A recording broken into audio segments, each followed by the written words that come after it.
It's a joy to be with you on this Monday, and it's hard to believe we are well into the summer. And I trust that you are looking forward to being used of God this summer. To stay encouraged means to see God's hand in your life and in the lives of those around you.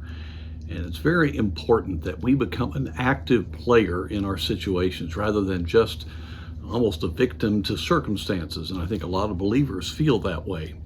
Today, I'd like to take us to Mark chapter 9, that amazing story of the boy that was controlled by the demon and how the Lord cast him out. And what was so instructive about that time was that the 9 disciples could not they didn't have the power for deliverance.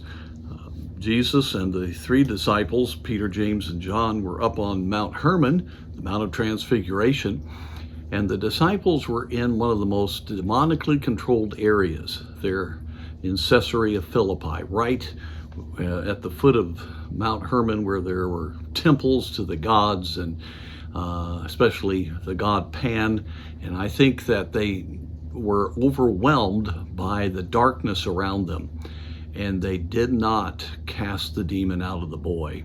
And the father, when he sees Jesus, cries out for help, and the Lord obviously heals the boy.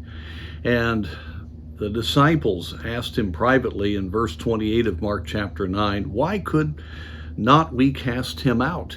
They realized how terrible it was in front of all these people, that they did not have the power. They had seen God do it before through them, and now they had a great defeat. And the Lord made it very clear to them it was because of their unbelief. And then he says in verse 29, this kind can come forth by nothing but by prayer and fasting. A lot of times, Satan is able to get us to feel very powerless in his demonically controlled culture.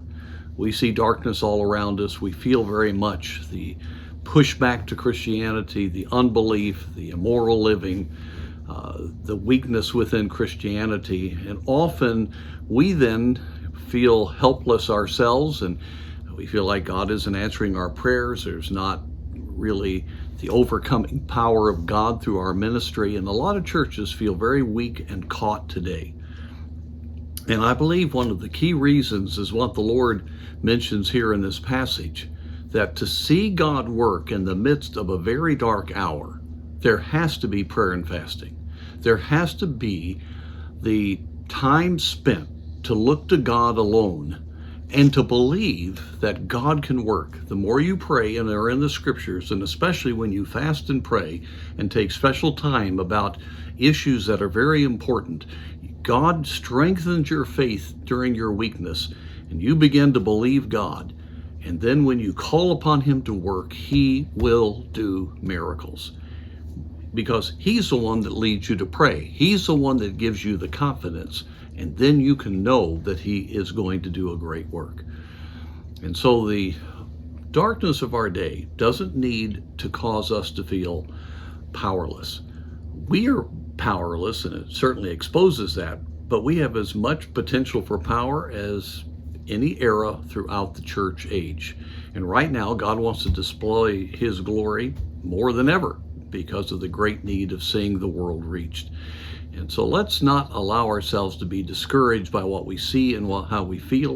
Don't let that cause unbelief to come in our hearts. And let's take the time to seek the Lord, get his direction on how we should pray, and then come to great confidence through prayer and fasting. And my friends, people can be saved, miracles can happen, and God's work can go forward. And God will be honored. So let's not be a victim, but let's be a victor through Jesus Christ.